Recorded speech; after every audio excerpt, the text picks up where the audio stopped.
Hello दोस्तों, good morning, Radhe Radhe. आप सबका आज की इस क्लास में यानी कि मास्टरमाइंड की क्लास में आपका बहुत बहुत स्वागत है, वेलकम है। तो उम्मीद है कि आप सब बहुत अच्छे होंगे और अच्छे से पढ़ रहे होंगे, सीख रहे होंगे, समझ रहे होंगे। ठीक है, तो चलिए हम सबसे पहले आज का क्लास शुरू करते हैं। शुरू करने से पहले आप क्लास को शेयर कर दीजिएगा, लाइक कर दीजिएगा, कमेंट कर दीजिएगा और सब्सक्राइब जो बटन नहीं दबाए होंगे सब्सक्राइब का, वो भी दबा दीजिएगा। ठीक है, चलिए तो आज हम पढ़ने वाले हैं बिहार बोर्ड का फिजिक्स। क्या पढ़ने वाले हैं? बिहार बोर्ड का फिजिक्स पढ़ने वाले हैं, जिसमें हम क्लास 10th का पढ़ेंगे। कौन क्लास का पढ़ेंगे? क्लास 10th का चैप्टर नंबर 2। भैया कौन सा चैप्टर? Chapter number 2। इसको पढ़ाएंगे रोशन सर, यानी कि हम लेक्चर नंबर 4। लेक्चर नंबर 4 ये जो है इस क्लास का लेक्चर नंबर 4 है। हम मानते हैं कि इस क्लास में हमें बहुत ज्यादा देरी हो गया है। क्या हो गया है? बहुत देरी हो गया है। हाँ, अब हम रेगुलर क्लास चलाएंगे। ठीक है, चिंता मत करिए, अब रेगुलर क्लास चलाते हैं। थोड़ा सा बिजी हो जाते हैं। ठीक है, अब रेगुलर क्लास चलेगा। तो सबसे पहले आप लोग बताइए, पिछली क्लास में आपने पढ़ा होगा, बताइए हीरा का अपवर्तनांक कितना होता है? हीरा का अपवर्तनांक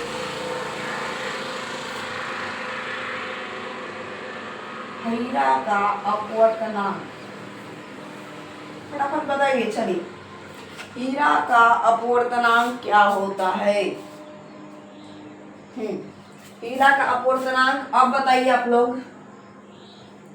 वायु का अपवर्तनांक फटाफट बताएंगे। ठीक है, वायु का अपवर्तनांक वीडियो देखने के बाद आप कमेंट कर सकते हैं, हम कमेंट पढ़ लेंगे। ठीक है, वायु का अपवर्तनांक। चलिए आगे बताइए आप लोग। वायु का अपवर्तनांक के बाद आप लोग बताइए, इसका नाम सुना है ना, तारपीन। तारपीन पिछली क्लास में पढ़ाए होंगे। तारपीन तेल का अपवर्तनांक।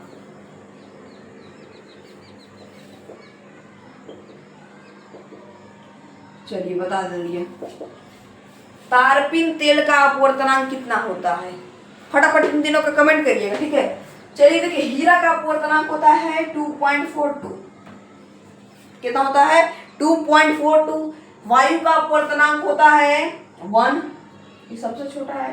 तारपीन तेल का अपवर्तनांक होता है 1.47। अगर आपने ये सही किया होगा तो आप लिख देंगे कि हाँ मैंने सही किया है। ठीक है, जितना क्वेश्चन अभी मैंने आंसर लिखा, अगर आपने, आपको कमेंट में क्या कर देना है? लिख देना है कि हाँ मैंने पहले बता दिया था, मैंने बताया था। सबका आंसर लेके आपको कमेंट बॉक्स में कर देना है। ठीक है, अब चलिए आप लोग बताइए, अपवर्तनांक का सूत्र। अपवर्तनांक देखिए, अपवर्तनांक का सूत्र। अपवर्तनांक का सूत्र क्या होता है?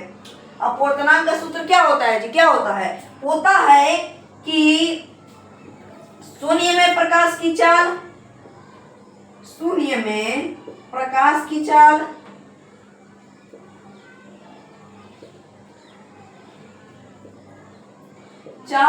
बटे माध्यम में प्रकाश की चाल, या किसी माध्यम में प्रकाश की चाल, यही रहेगा बढ़िया। किसी माध्यम में प्रकाश की चाल।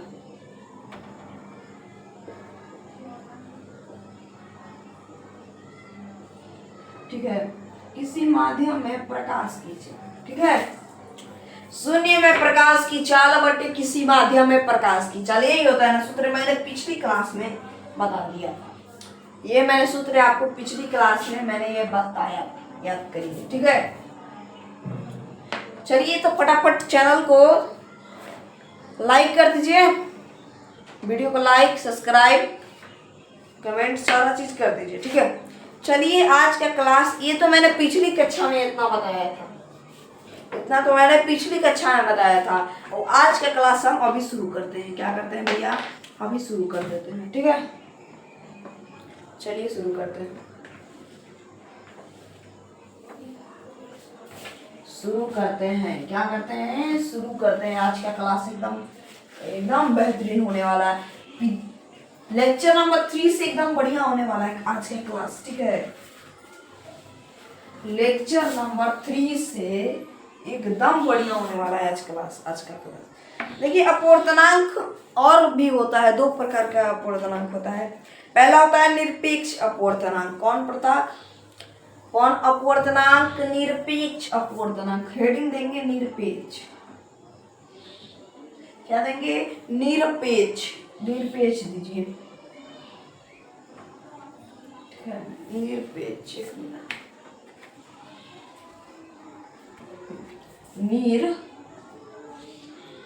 निरपेक्ष, ठीक है, निरपेक्ष। हाँ, निरपेक्ष अपवर्तनांक। निरपेक्ष अपवर्तनांक बता दीजिए क्या होता है। निरपेक्ष अपवर्तनांक जो है ये क्या होता है? निरपेक्ष अपवर्तनांक ये क्या होता है? फटाफट आप लोग कमेंट करेंगे निरपेक्ष अपवर्तनांक क्या होता है। निरपेक्ष अपवर्तनांक जो है ये भैया निरपेक्ष अपवर्तनांक क्या होता है? ठीक है, निरपेक्ष अपवर्तनांक बता दीजिए क्या होता है। लिखेंगे परिभाषा के तौर पे।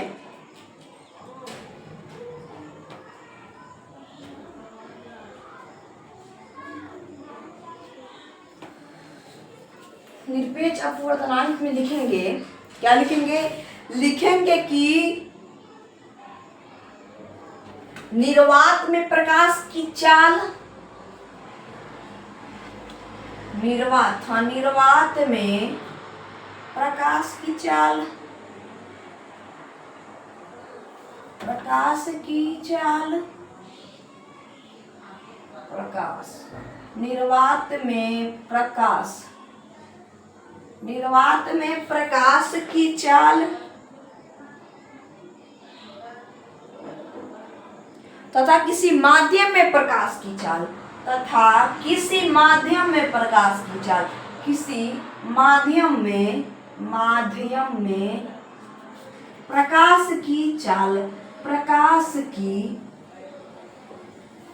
चाल, किसी माध्यम में प्रकाश की चाल, निर्वात में प्रकाश की चाल तथा किसी माध्यम में प्रकाश की चाल,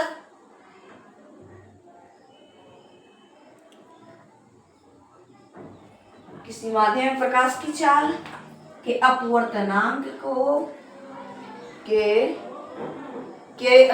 अनुपात को भैया हम अपवर्तनांक कहते हैं, अपवर्तनांक कहते हैं। ये आप नोट कर लीजिए, ये पहला नंबर है, ठीक है, देखा नंबर, पहला नंबर था, यहाँ पहला नंबर लिख लीजिएगा, जगह नहीं है थोड़ा सा। यहाँ दूसरा नंबर करेंगे, लिखेंगे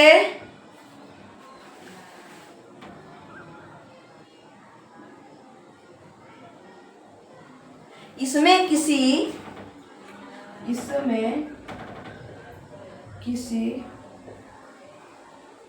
हाँ लिखेंगे इसमें किसी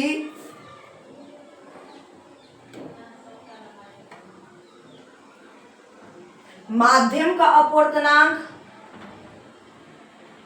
माध्यम का अपवर्तनांक, इसमें किसी माध्यम का अपवर्तनांक, हाँ बात को एकदम ध्यान से गौर से सुनिएगा कि इसमें किसी माध्यम का अपवर्तनांक निर्वात के सापेक्ष निकालते हैं तो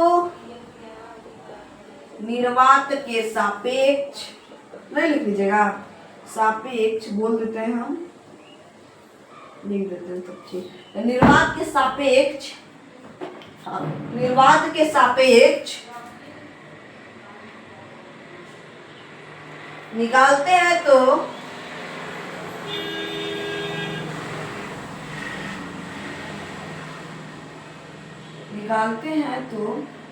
उसे निरपेक्ष अपवर्तनांक कहते हैं। निरपेक्ष अपवर्तनांक, निरपेक्ष अपवर्तनांक कहते हैं। क्या कहते हैं? निरपेक्ष अपवर्तनांक कहते हैं, ठीक है।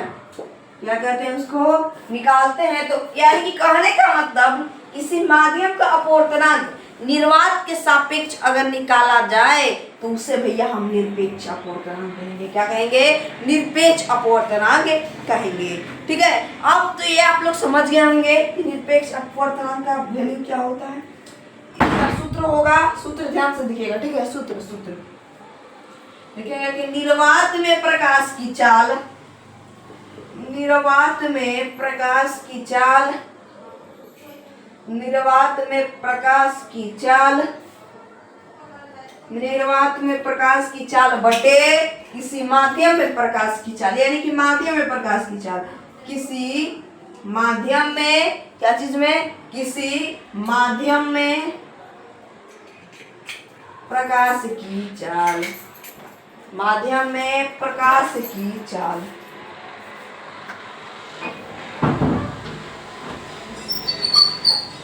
क्या, किसी माध्यम में प्रकाश की चाल। ठीक है, मैंने क्या लिखा यहाँ पे, हम लोग क्या लिखते थे उसमें, शून्य में प्रकाश की चाल, तो इसमें लिखेंगे निर्वात में प्रकाश की चाल बटे किसी माध्यम में प्रकाश की चाल।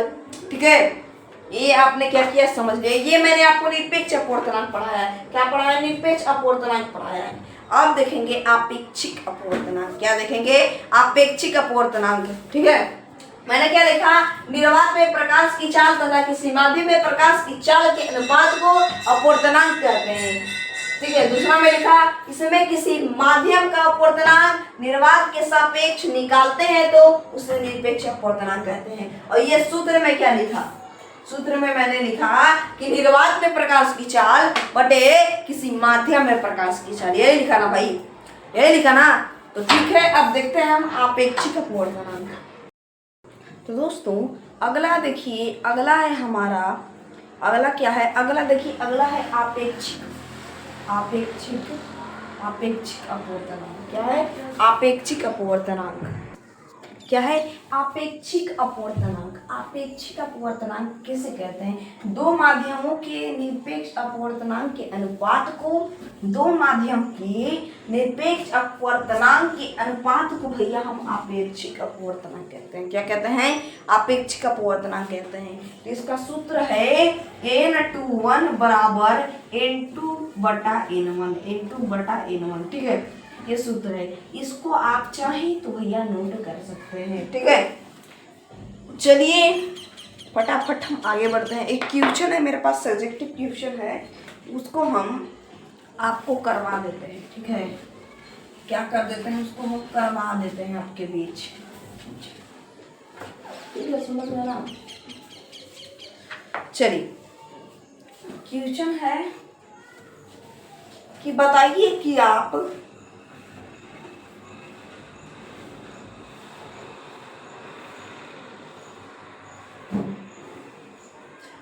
क्वेश्चन है हीरे का अपवर्तनांक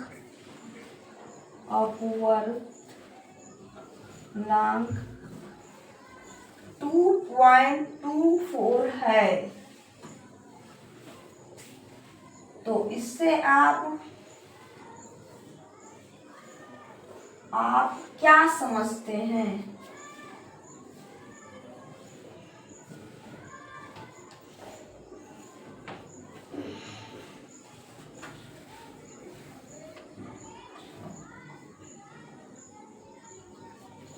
आप इससे क्या समझते हैं। ठीक है, ये आपको पूछा जा रहा है। ठीक है, एक क्वेश्चन के माध्यम से आपको ये पूछा जा रहा है। तो यही एक क्वेश्चन है। ठीक है, अब देखिए क्वेश्चन है कि मैंने अभी तुरंत लिखा कि हीरे का अपवर्तनांक 2.24 है। तो इससे आप क्या समझते हैं, कह रहा है कि इससे आप क्या समझते हैं। ठीक है, तो सबसे पहले यहाँ नोट कुछ लिख लेते हैं, नोट के बारे में। ठीक है, नोट में लिखेंगे, क्या लिखेंगे, नोट में लिखेंगे, एक मिनट। हाँ, नोट में लिखेंगे जिस माध्यम में प्रकाश की चाल, जिस माध्यम में प्रकाश की चाल प्रकाश की चाल, जिस माध्यम में प्रकाश की चाल ज्यादा होगा,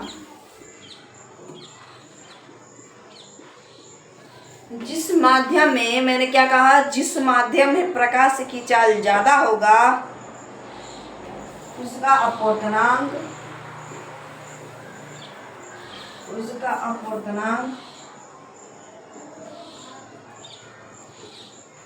उतना ही कम होगा।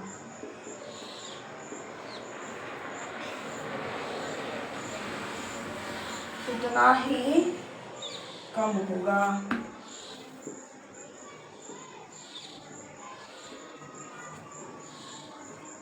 कहने का मतलब कि जिस माध्यम में प्रकाश की चाल ज्यादा होगा उसका अपवर्तनांक उतना ही कम होगा। ठीक है, जैसे कि देखिए वायु का जो प्रकाश का जो चाल जो है वो सबसे ज्यादा है। क्या सबसे ज्यादा? 3 लाख किलोमीटर प्रति सेकेंड, लेकिन उसका अपवर्तनांक कितना है? 1, सबसे कम। तो कहने का होता है जिस माध्यम में प्रकाश की चाल ज्यादा होगा उसका अपवर्तनांक उतना कम होगा। हीरे का देख लीजिए अपवर्तनांक 2.24 है, सबसे ज्यादा है जो कि, ठीक है, अपवर्तनांक सबसे ज्यादा है, यानी कि इसका जो प्रकाश का चाल जो है ये सबसे कम होगा। ठीक है, तो इसका हम क्वेश्चन के आंसर लिखेंगे। कह रहा है कि हीरे का अपवर्तनांक 2.24 है, तो इससे आप क्या समझते हैं? क्या कह रहा है? इससे आप क्या समझते हैं? ठीक है, इससे आप क्या समझते हैं? तो लिखेंगे हीरे का अपवर्तनांक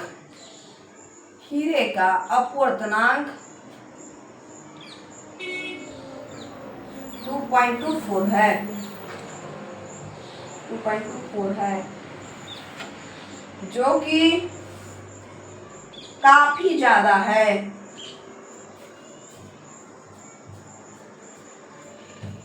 काफी ज्यादा है।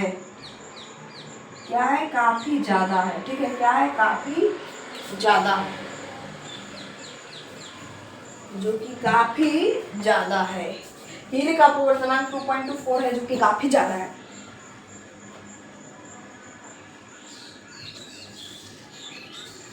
यह प्रकाशीय माध्यम में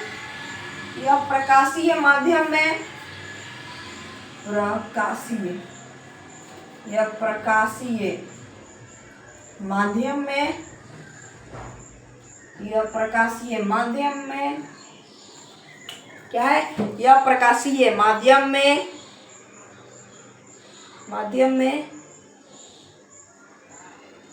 सघन होगा, यह प्रकाशीय माध्यम में क्या होगा? यह प्रकाशीय माध्यम में सघन होगा। ठीक है, क्या होगा? सघन होगा। यह प्रकाशीय माध्यम में सघन होगा। ठीक है, सघन होगा तथा इसमें प्रकाश की चाल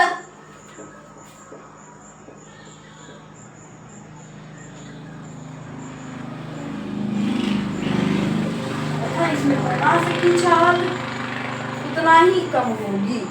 इसमें प्रकाश की चाल उतना ही कम होगी तथा इसमें प्रकाश की चाल कम होगी या उतना ही कम होगी? कम होगी। ठीक है, कम होगी। ये आपका आंसर हो गया, नोट लिख सकते हैं। ठीक है, नोट कर सकते हैं। तो क्या है इसका आंसर? है क्या है कि हीरे का अपवर्तनांक 2.24 है, जो कि काफी ज्यादा है। क्या है? काफी ज्यादा है। यह प्रकाशीय माध्यम में सघन होगा तथा इसका प्रकाश का चाल कम होगा। ठीक है, इसका प्रकाश का चाल क्या होगा? ये इसका प्रकाश का चाल कम होगा। बात समझ ली? इसका प्रकाश का चाल कम होगा। चलिए फटाफट चैनल को लाइक कर दीजिए, सब्सक्राइब कर दीजिए। चलिए भैया अब हम आगे बढ़ेंगे। क्या बढ़ेंगे? आगे बढ़ते हैं। आगे चलिए, देखिए अब आप ये बताइए, अब आगे पढ़ना है जो प्रिज्म। क्या पढ़ना है? प्रिज्म में आज हमें पढ़ना है। क्या पढ़ना है? प्रिज्म। यहाँ देखिए प्रिज्म का आपको फोटो दर्शाया जा रहा होगा। प्रिज्म का फोटो यहाँ पे आपको दर्शाया जा रहा होगा, ठीक है, प्रिज्म का फोटो, ठीक है। अब देख सकते हैं इसमें प्रिज्म के बारे में, चलिए हम कुछ लिखते हैं। प्रिज्म देखिए एक छोटा सा कांच का एक टुकड़ा है। क्या है? प्रिज्म एक कांच का टुकड़ा है। तो लिखेंगे कांच का टुकड़ा है, कांच का, प्रिज्म एक कांच का टुकड़ा है, प्रिज्म क्या है? कांच का टुकड़ा है। प्रिज्म जो है ये कांच का टुकड़ा है, ठीक है। प्रिज्म क्या है? ये कांच का टुकड़ा है। अब देखिए इसमें आर पार हो जा रहा है श्वेत प्रकाश, यानी कि ये पारदर्शी हुआ, तो लिखेंगे कि यह पारदर्शी है। यह क्या है? पारदर्शी है।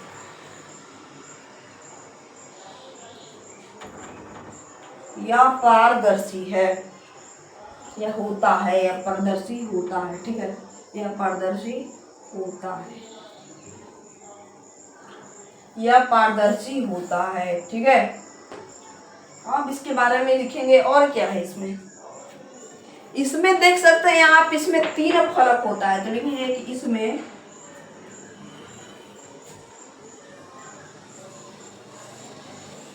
फलक होता है, इसमें 3 फलक होता है। 3 फलक कैसे होता है? 3 फलक कैसे होता है बताते हैं। अभी चित्र में तो आ ही रहा होगा नजर। यहाँ छोटा सा देख लीजिएगा, यहाँ एक प्रिज्म है मान लेते हैं, ठीक है, ऐसा ही रहता है ना प्रिज्म, उतना का बड़ा नहीं बन पाता जैसा कि आपको फोटो में है, ठीक है। प्रिज्म बनाते हैं, प्रिज्म फोटो में दिख रहा है, लेकिन फोटो में आप कुछ नहीं देख सकते हैं, इसलिए समझाने के लिए हम थोड़ा सा छोटा सा प्रिज्म बनाएंगे। क्या बनाएंगे? छोटा सा प्रिज्म, ठीक है। यह प्रिज्म है, इसमें 3 फलक होता है, पहला फलक, दूसरा फलक, तीसरा फलक, पहला फलक, दूसरा फलक, तीसरा फलक, इसमें 3 फलक होता है। तो लिख दिए हैं इसमें 3 फलक होता है। कितना होता है? इसमें 3 फलक होता है। आगे चलो आगे देखो, इसमें 3 फलक होता है, ठीक है। इसमें क्या होता है? इसमें 3 फलक होता है।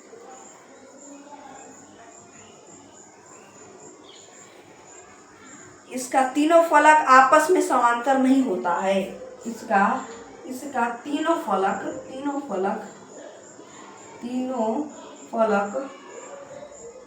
आपस में समांतर नहीं होता है,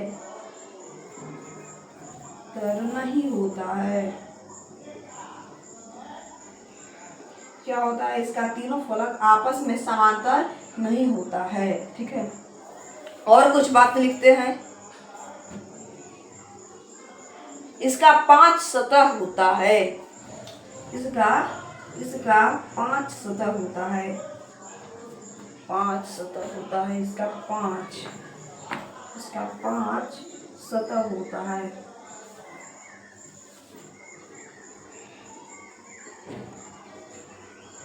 इसका 5 सतह होता है। खाने प्रतिष्ठित की प्रिज्म है, ठीक है, ये प्रिज्म है। क्या है प्रिज्म? पहला फलक, दूसरा सतह है ना, 5 सतह, पहला सतह, दूसरा सतह, तीसरा सतह, ये 3 गो आयत है, एगो यहाँ सतह, 4 गो सतह, एगो उसके पीछे सतह होगा, ठीक है, उसके पीछे सतह, 5 गो सतह होता है। कहने का मतलब देखिए, एगो ई, अब एगो उसका पीछे सतह। ये प्रिज्म जो है, ये प्रिज्म इस प्रकार का होता है। दिख रहा है? हाँ, नहीं नजर आ रहा है, 1 मिनट। प्रिज्म दिखाते हैं किस तरह का होता है बना के। प्रिज्म जो है, प्रिज्म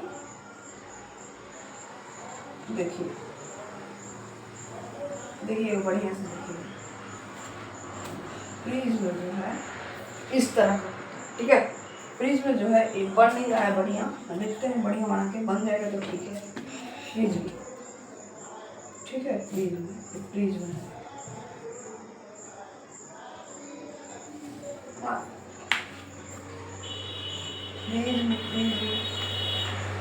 एक बार और ट्राई करेंगे, बस बन जाना चाहिए, ठीक है। देखिए प्रिज्म,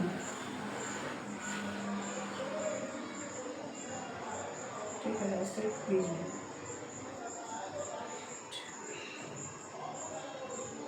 ठीक है, प्रिज्म, ठीक है। अब देखिए इसका सतह एक ई हो गया आयत, एक ई आयत हो गया, एक ई आयत हो गया, तीन वो सतह, तो वो यहाँ एगो इसको पीछे रहता है। कहने का मतलब इसका 5 सतह होता है, इसका, इसका यहाँ, इसका, ठीक है, इसका 5 सतह होता है। नहीं दिख रहा है, इसका 5 सतह होता है, लिखते हैं इसका 5 सतह होता है, इसका 5 सतह होता है, इसका 5 सतह होता है।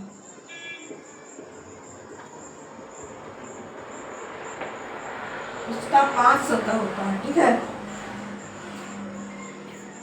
क्या होता है? इसका 5 सतह होता है, ये मैंने अभी अभी आपको बताया। इसमें 3 आयत और 2 त्रिभुज होते हैं, इसमें 3 आयत और 2 त्रिभुज,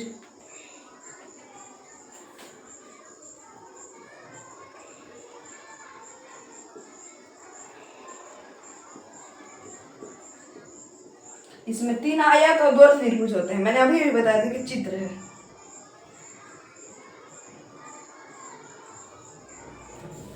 पता है ना कि देखिए ये एगो आयत है, ये एगो आयत है, ये एगो आयत है, 3 गो आयत हुआ। एगो देखिए ये एगो ई त्रिभुज, एगो पीछे से त्रिभुज हुआ ना, 3 आयत और 2 त्रिभुज। यही कहने का मतलब इसमें 3 आयत और 2 त्रिभुज होते हैं। आगे दिख रहा, चलिए, इसमें 3 आयत और 2 त्रिभुज होते हैं, ठीक है। बस इतना ही हमें जानना था प्रिज्म के बारे में। इसका 3 आयत और 2 त्रिभुज होते हैं, ये आप नोट कर रही हैं। प्रिज्म क्या है? कांच का टुकड़ा है भैया, यह पारदर्शी होता है, इसमें 3 फलक होते हैं, ठीक है। इसका तीनों फलक आपस में समांतर होता है। क्या होता है? आपस में समांतर होता है। इसका 5 सतह होता है, इसमें 3 आयत और 2 त्रिभुज होते हैं। क्या होता है? इसमें 3 आयत और 2 त्रिभुज होते हैं, ठीक है। प्रिज्म देख लिए ना, बंद कर दे सो, चलिए बंद हो गया। देखिए इसमें 3 आयत और 2 त्रिभुज होते हैं।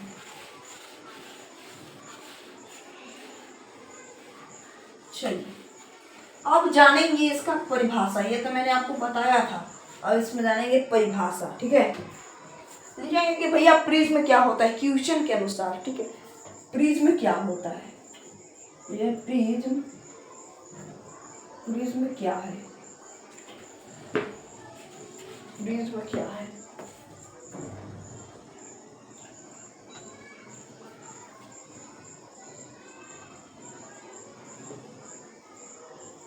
प्रिज्म क्या है, ठीक है। प्रिज्म क्या है, ये सवाल है। प्रिज्म जो है ये क्या है?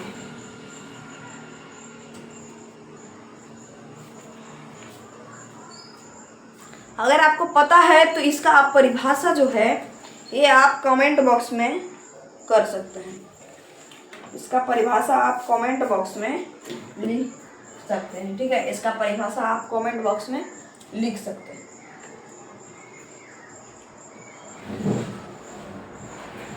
लिखेंगे प्रिज्म में लिखेंगे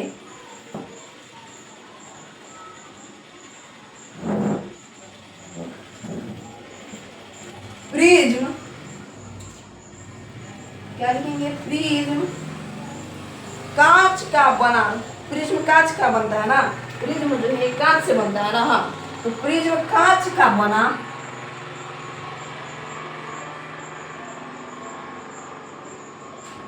प्रिज्म जो है वो कांच का बना, प्रिज्म कांच का बना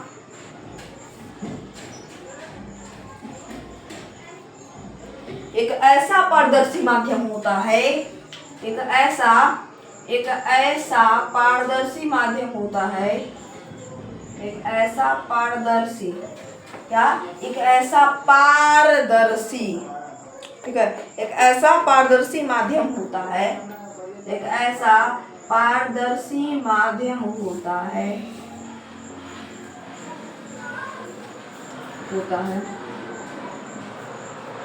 प्रिज्म कांच का बना एक ऐसा पारदर्शी माध्यम होता है। प्रिज्म जो है वो पारदर्शी माध्यम होता है ना जी, कांच का भी बनता है। तो लिखे मैंने कि प्रिज्म कांच का बना एक ऐसा पारदर्शी माध्यम होता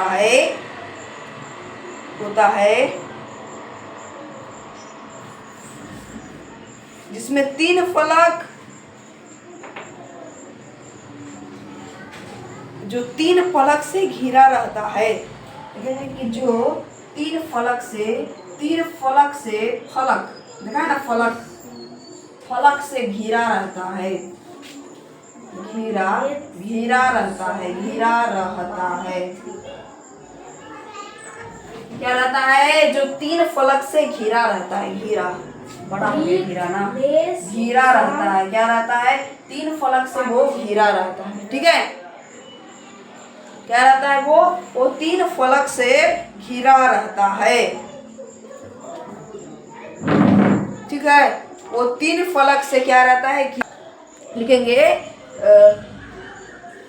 प्रिज्म कांच का एक ऐसा पारदर्शी माध्यम होता है जो तीन फलक से घिरा रहता है। तीन फलक से क्या रहता है? घिरा रहता है। और कोई दो फलक और तीन फलक ना, और कोई तीन फलक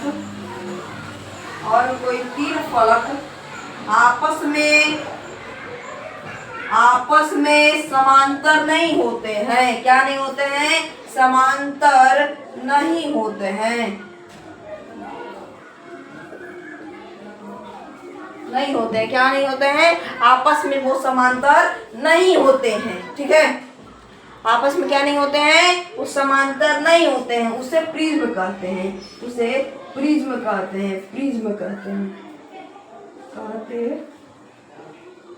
क्या कहते हैं? उसे भैया प्रिज्म कहते हैं। इतना बात नोट कर लिए भैया, इसी को प्रिज्म कहते हैं। ये तो बड़ा फॉर्म में लिखा गया, अगर छोटा फॉर्म में लिखा जाएगा तो लिखेंगे या। क्या लिखेंगे? या। ठीक है, या लिखेंगे। ठीक है,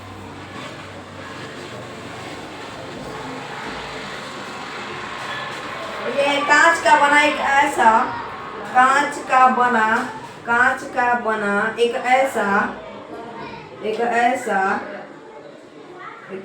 पारदर्शी माध्यम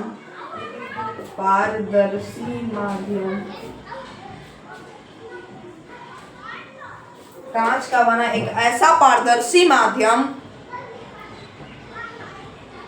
जो 5 सतहों से घिरा रहता है, जो 5 सतहों से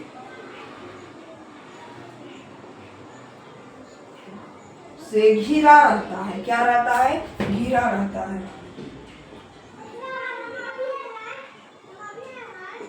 5 सतहों से घिरा रहता है। क्या रहता है? वो 5 सतहों से घिरा रहता है। उसे प्रिज्म कहते हैं। ये शॉर्ट फॉर्म में हो गया। क्या कहते हैं? उसे प्रिज्म कहते हैं। ये परिभाषा नोट कर लिए। तो कहने का मतलब प्रिज्म कांच का बना एक ऐसा पारदर्शी माध्यम है या होता है जो तीन फलक से घिरा रहता है। क्या रहता है? वो तीन फलक से घिरा रहता है और कोई तीन फलक आपस में समांतर नहीं होते हैं। क्या होते हैं? आपस में समांतर नहीं होते हैं। उसे हम भैया प्रिज्म कहते हैं। क्या कहते हैं? उसे प्रिज्म कहते हैं। अगर आपको ये बड़ा परिभाषा समझ में नहीं आया होगा तो छोटा में लिखेंगे कांच का बना एक ऐसा पारदर्शी माध्यम जो 5 सतह से घिरा रहता है। क्या रहता है? घिरा रहता है। उसे भैया हम प्रिज्म कहेंगे। क्या कहेंगे? उसे हम प्रिज्म कहेंगे। ठीक है,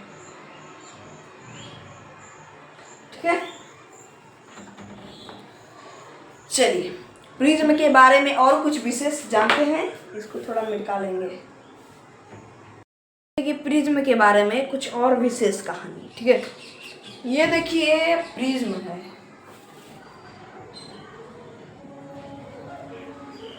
ये प्रिज्म है। ठीक है,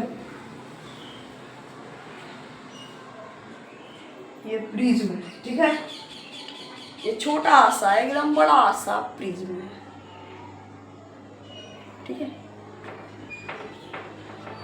प्रिज्म और बढ़िया बना दें, ठीक है, और बढ़िया बना देते हैं। तो प्रिज्म, ठीक है। ध्यान से सुनिएगा, मेरी मेरी जो बात है उसको आपको ध्यान से सुनना है। यही प्रिज्म है ना। हाँ, अब देखिए प्रिज्म यहाँ से सफेद प्रकाश लाए, ब्लैक दिख रहा होगा आपको, ठीक है। ये आप चित्र में देखिएगा, चित्र में यहाँ आपको चित्र हल्का सा छोटा सा यहाँ पे शो करना होगा, ठीक है। यहाँ श्वेत प्रकाश, श्वेत प्रकाश, कौन सा प्रकाश? श्वेत प्रकाश, ये श्वेत प्रकाश, ठीक है। अब श्वेत प्रकाश जाता है ऐसे जा करके इसको 7 भागों में बांटता है। प्रिज्म जो है वो 7 रंगों में विभक्त करता है। क्या करता है? विभक्त करता है। प्रिज्म 7 रंगों को बांट देता है। क्या कर देता है? सफेद प्रकाश से निकली जो है, सफेद प्रकाश से जो निकलता है, सफेद प्रकाश से सफेद प्रकाश को 7 रंगों में इसको बांट देता है। जो सफेद प्रकाश जो है इसको 7 रंगों में बांट देता है। देखो, पहले यहाँ जाएगा, फिर दूसरा यहाँ, तीसरा यहाँ, चौथा यहाँ, पांचवा यहाँ, छठा यहाँ और 7वां यहाँ, ठीक है। यहाँ मान लीजिए पर्दा, देखिए यहाँ पर्दा होगा, ठीक है। ये पर्दा, ये पर्दा है, ग्रीन पर्दा है, ठीक है। मान लेते हैं ये ग्रीन पर्दा है, ठीक है। क्या है? ग्रीन पर्दा है, ये ग्रीन पर्दा। यही होता है ओरिजिनल प्रिज्म का चित्र। श्वेत प्रकाश वो जो है वो 7 रंगों में विभक्त कर देता है। प्रिज्म जो है वो श्वेत प्रकाश को 7 रंगों में विभक्त कर देता है। और जो ये 7 रंग जो है ये रेनबो है। क्या है? रेनबो है, ठीक है। रेनबो है, हाँ। अब बताइए कि इसमें 7 रंग वही वाला क्यों लिए? देखिएगा, ये जो प्रिज्म जो है इसका सूत्र होता है, क्या होता है? सूत्र अब यहाँ शो नहीं करना होगा। प्रिज्म का सूत्र होता है बैजानी हपीनाला।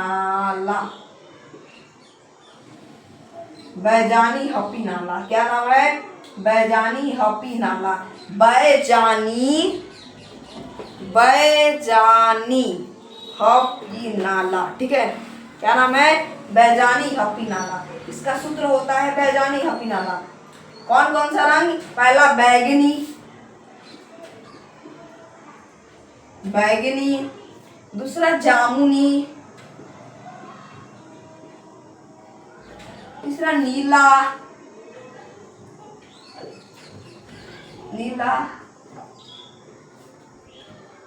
हरा, फिर हरा होगा, इसके बाद पीला होगा, इसके बाद नारंगी होगा,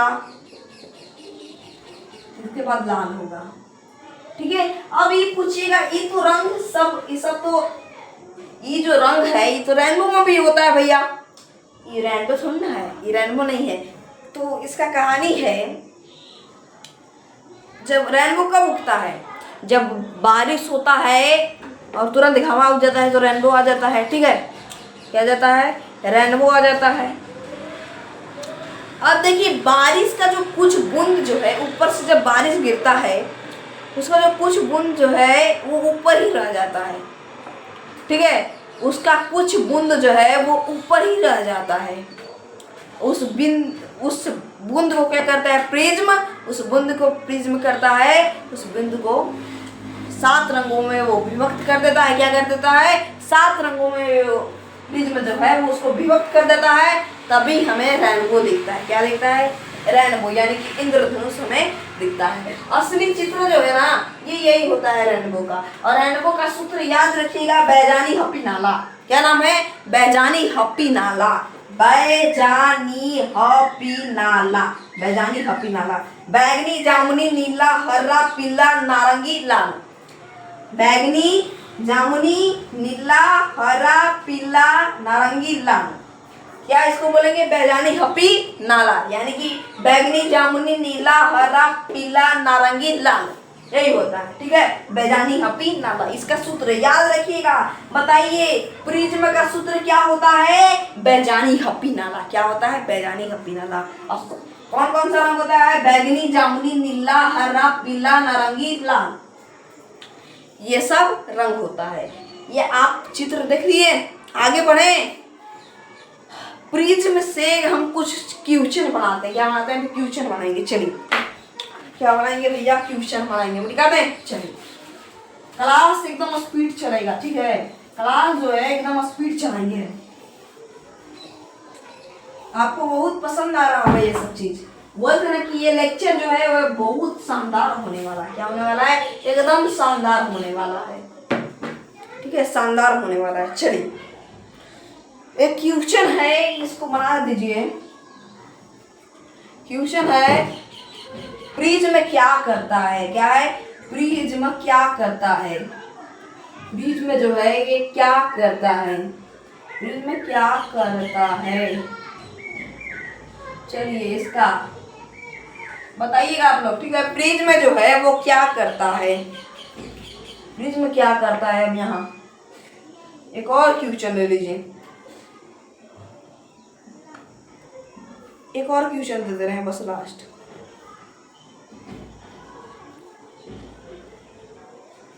सफेद प्रकाश, श्वेत प्रकाश, श्वेत प्रकाश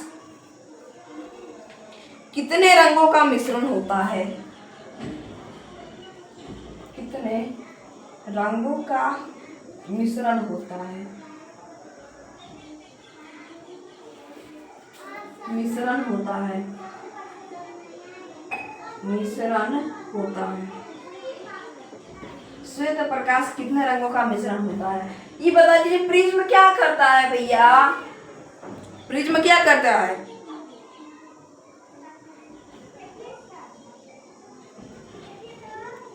श्वेत प्रकाश को लिखेंगे कि श्वेत प्रकाश को 7 रंगों में बांट देता है। क्या करता है? प्रिज्म क्या करता है? श्वेत प्रकाश को 7 रंगों में बांट देता है। 7 रंगों में बांट देता है।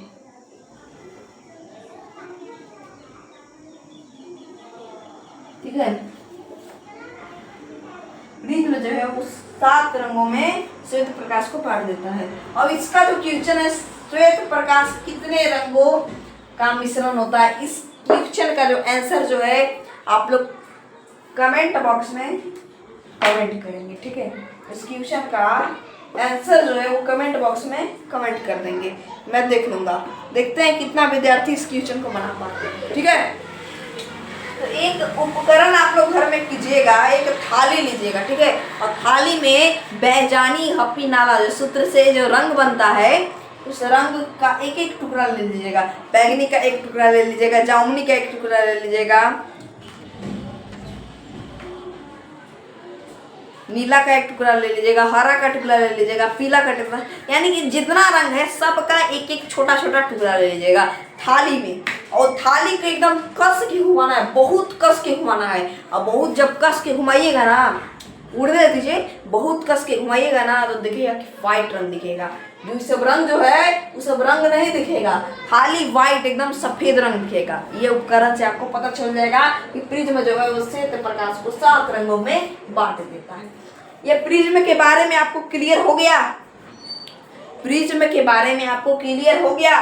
क्लियर होगा तो अच्छी बात है। चलिए भैया अब हम आगे की ओर बढ़ते हैं। एक और छोटा सा मात्र टॉपिक है वो कर लेंगे, इसके बाद आज का जो लेक्चर है यानी कि लेक्चर नंबर 4 जो है समाप्त हो जाएगा। क्या हो जाएगा? यानी कि समाप्त हो जाएगा। चलिए तो दोस्तों अब हम पढ़ेंगे वर्ण विक्षेपण। क्या पढ़ेंगे? वर्ण विक्षेपण। वर्ण वर्ण वर्ण विक्षेपन वर्ण विक्षेपन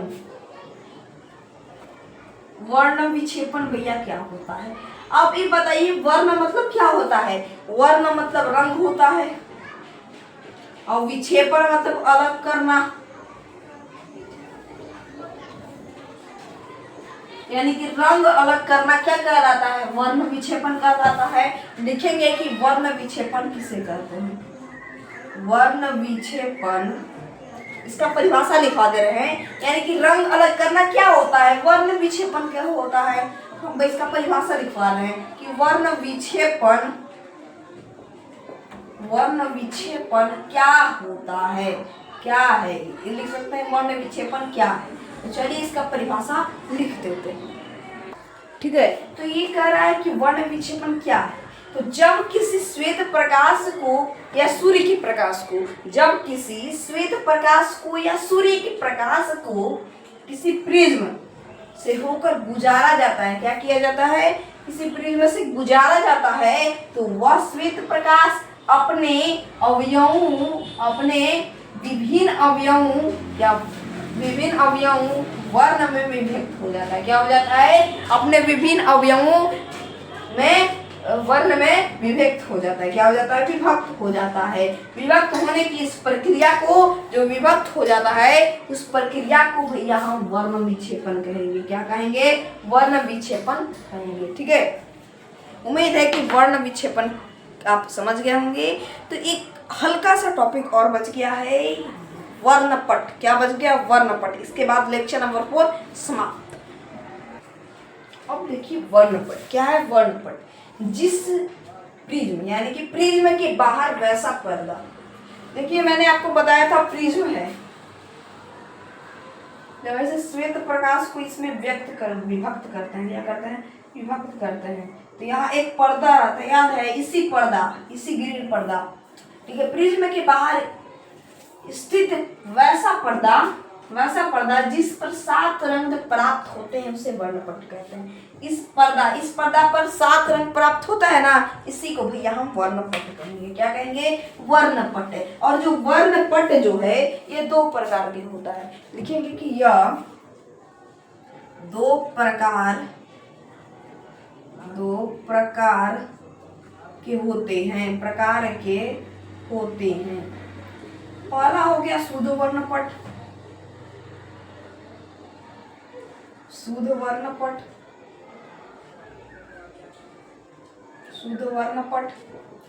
दूसरा हो गया अशुद्ध वर्णपट।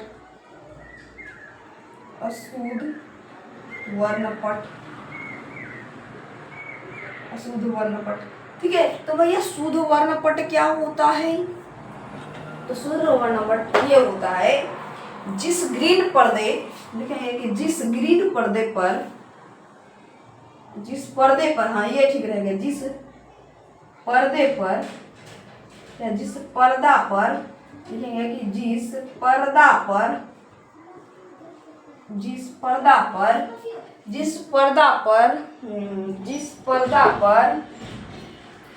7 रंग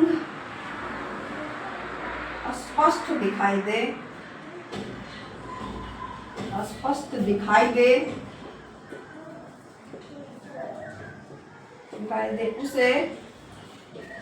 दिखाई दे उसे शुद्ध वर्णपट कहते हैं।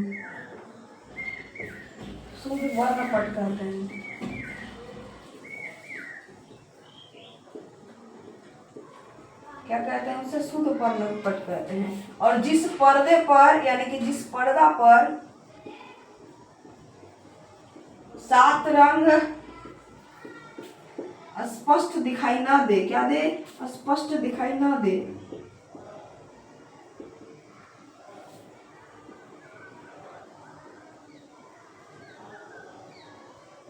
उसे अशुद्ध वर्णपट कहते हैं।